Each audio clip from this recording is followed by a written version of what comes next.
Luna Lehikoinen lukee kirjaansa Usko ja epäilys. Osa 1.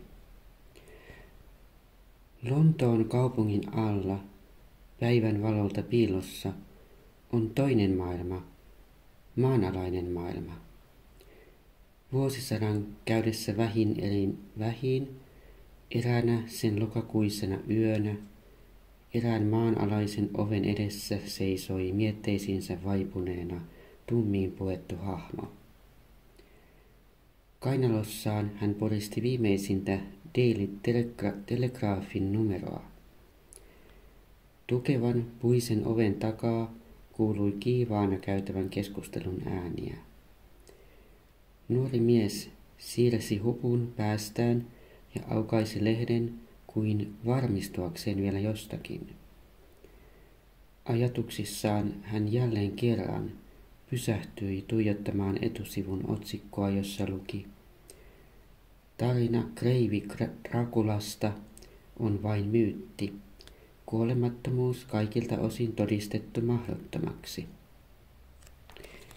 Samalla, juuri kun hän oli aikeissa koputtaa ovea, se avautui. Hei, olet siis sinäkin lukenut uutisen, totesi pitkän huiskea nuori mies ovella, katsoen sekä tulijaa että lehteä tiukasti. Hänen katseestaan saattoi lukea kuin lehden etusivulta, mistä huoneessa oli puhe. Muut kääntyivät nyt myös ovelle päin ja mutisivat matalan tervehdyksensä. Kyllä vain olen. Olin pudottaa silmät päästäni, kun huomasin etusivun otsikon. Hitto, Nosferatu, mitä mieltä olet? Joku kysyi tulijalta huoneen kauimmaisesta nurkasta.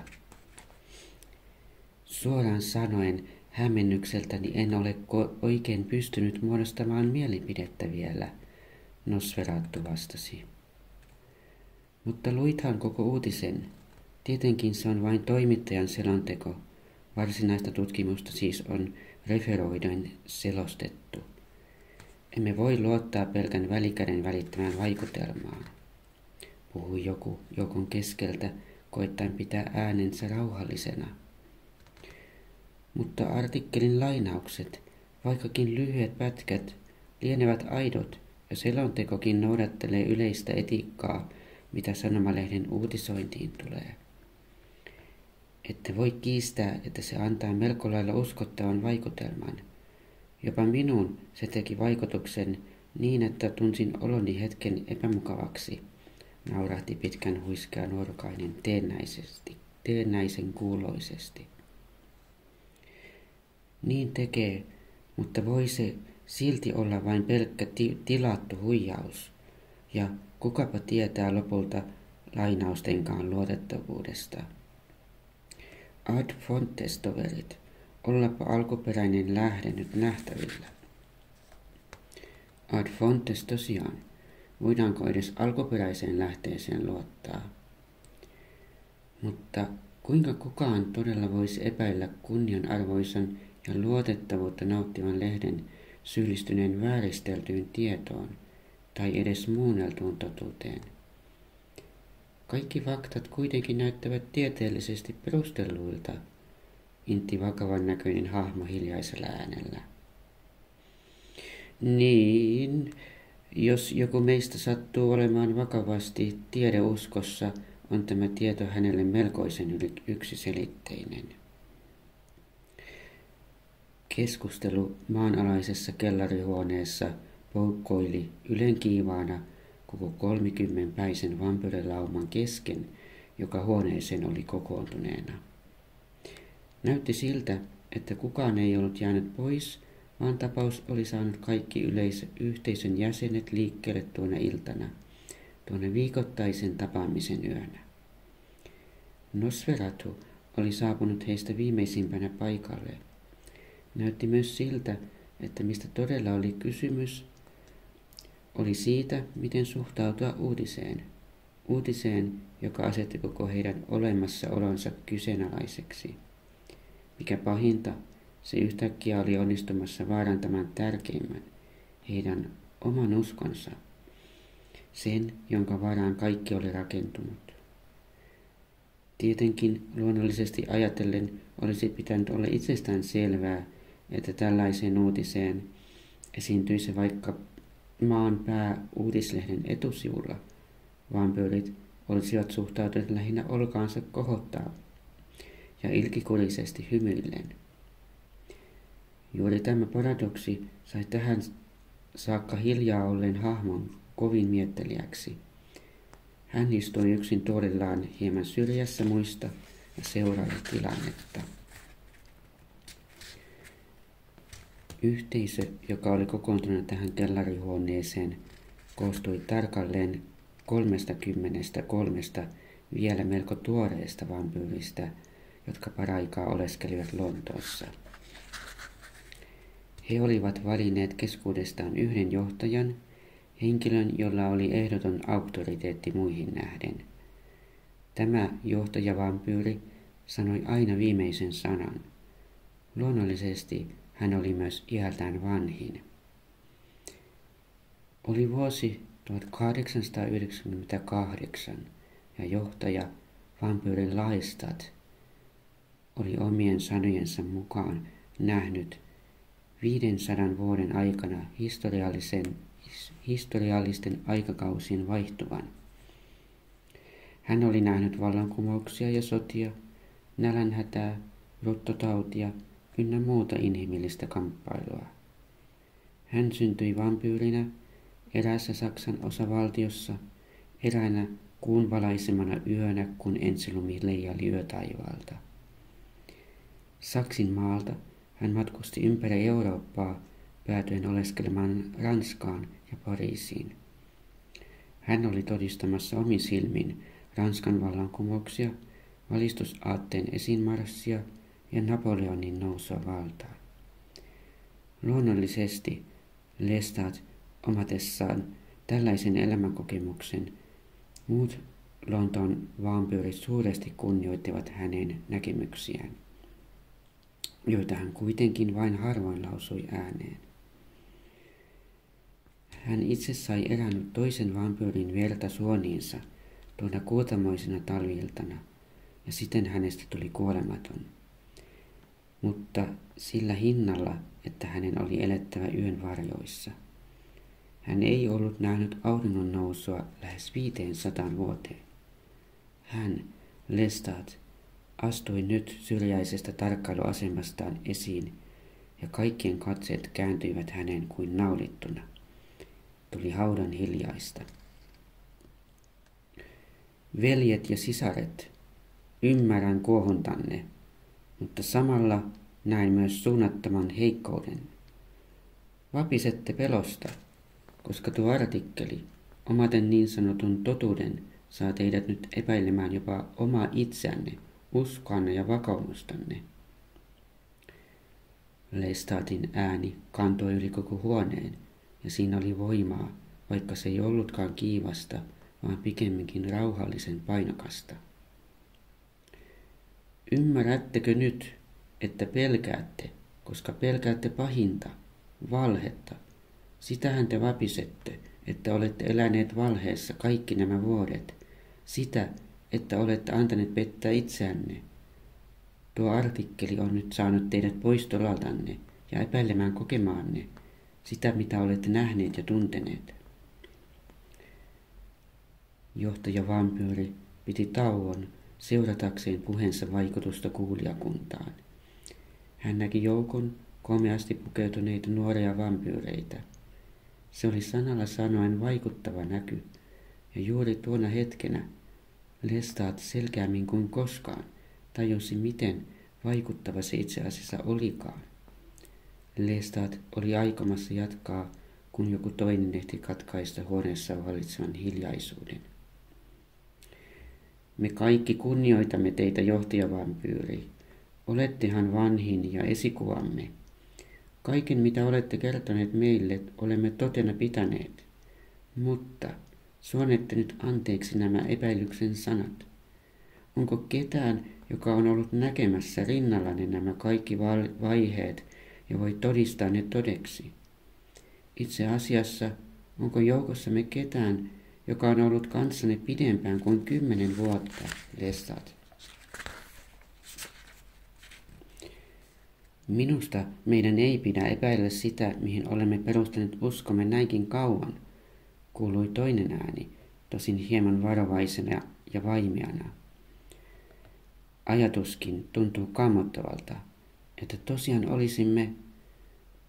Minulta se saa aivan veren hyytymään. Voisimmeko puhua jostain muusta, ehdotti eräs vampyyri-lady. Hitto, minusta meidän täytyy pystyä puhumaan juuri tästä arasta asiasta järkevästi ja analyyttisesti, kuului hieman kiihtynyt ääniala joukon keskeltä. Hyvä, minusta on oikein, että uskallamme kohdata pelkomme, kuului vastaus. No, senhän voimme testata kanssasi vaikka heti. Uskallatko todella kohdata pelkosi? Sidomme siis sinut tuohon oven eteen odottamaan auringon nousua, niin eiköhän asia valkene, esitti pitkän huiskea nuorukainen. Kuului kovaäänistä metelöintiä, josta ei oikein ottanut selvää, kuka mitäkin mieltä asiasta oli. Näytti kuitenkin siltä, että epäilijät olivat saamassa yliotteen, sillä puolustavien puheenvuorojen edustajat vaivihkaa vetäytyivät huoneen takaseinää kohti, selvästi vähän lukuisempana. Osa joukosta katsoi yhteen heistä, joka oli esittänyt puheenvuoron pelon voittamisesta uhkaavan näköisenä, ja kun muutama jo oli ottamassa askelen kohti, johtajan selkeä ele esti moisen kokeen tällä kertaa. Veljet ja sisaret, älkää tehkö sitä virhettä, että nousette toisianne vastaan. Niin, älkäämme nousko toisiamme vastaan, myötäli joku arempi. Tuona yönä, tuossa kellarihuoneessa, epäilys oli repimässä ennen niin yhtenäistä joukkoa hajalle. Suuri osa yhtäältä halusi kohdata totuuden, kuinka epämiellyttävä se saattoikin olla. Pieni osa toisaalta näytti yhä epäilevän koko lehtiartikkelin luotettavuutta ja halusi uskoa pikemminkin itseensä.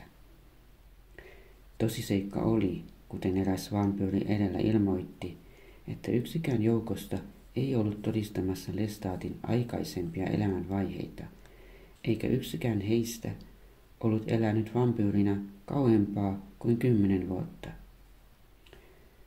Mutta mikä alun alkaen oli johtanut tämän erikoisen joukon tähän maanalaiseen huoneistoon, jossa nyt punnittiin veri uskon ja epäuskon kesken? Oli näet niin, että eräänä kohtalokkaana yönä Lestat oli kokenut tuskaista yksinäisyyttä, niin voimakasta kaipausta jakaa jotain jonkun kaltaisensa kanssa, että asialle olisi pian tehtävä jotain. Ei, hän ei voinut jakaa mitään elävien, toisin sanoen kuolevaisten kanssa, joten hänen oli löydettävä kaltaisensa sielu. Kysymys vampyyrin elossa olemisesta tai kuolleena olemisesta on vähintäänkin kiinnostava. Vampyyri näet on kuollut elämälle ja näin ollen kuollut myös kuolevaisuudelle. Vampyyriä ei oikeastaan voi sanoa sen enempää eläväksi kuin kuolleeksikaan. Vampyyri on, mutta ei siinä mielessä kuin ihminen on. Ymmärtääkseen täysin tämän, täytyisi täysin ymmärtää ensin, mitä oleminen on. Lestatin täytyy siis luoda olento, joka hänen tavallaan olisi siinä missä hänkin. Tuona yönä hän teki ratkaisevan päätöksen löytää sopivan uhrin. Tätä ajatusta hän oli tietenkin pyöritellyt päässään jo monituisia kertoja yksinäisen elämänsä aikana, mutta aina se oli päättynyt siihen mahdottomuuteen, että hän ei kerta kaikkiaan kyennyt tekemään samaa toiselle, mitä hänelle itselleen oli tehty. Nyt hän ei kyennyt vastustamaan enää kauempaa kiusausta. Hän pystyi tappamaan, hän pystyi luomaan. Miksi ei hän toteuttaisi luovaa puoltaan? Jo jonkin aikaa hän oli seurannut uhriaan, jonka oli havainnut miellyttäväksi, noin ikäisekseen nuoreksi mieheksi. Lestat itse oli säilynyt olemukseltaan tarkasti sen ikäisenä ja sen näköisenä, kuin jolloin hän oli saanut vampyyriltä kuolemattomuuden. Hänellä tosin oli suuria vaikeuksia sovittaa samaa olomuotoaan elämänkokemuksensa ja ulkonäkönsä.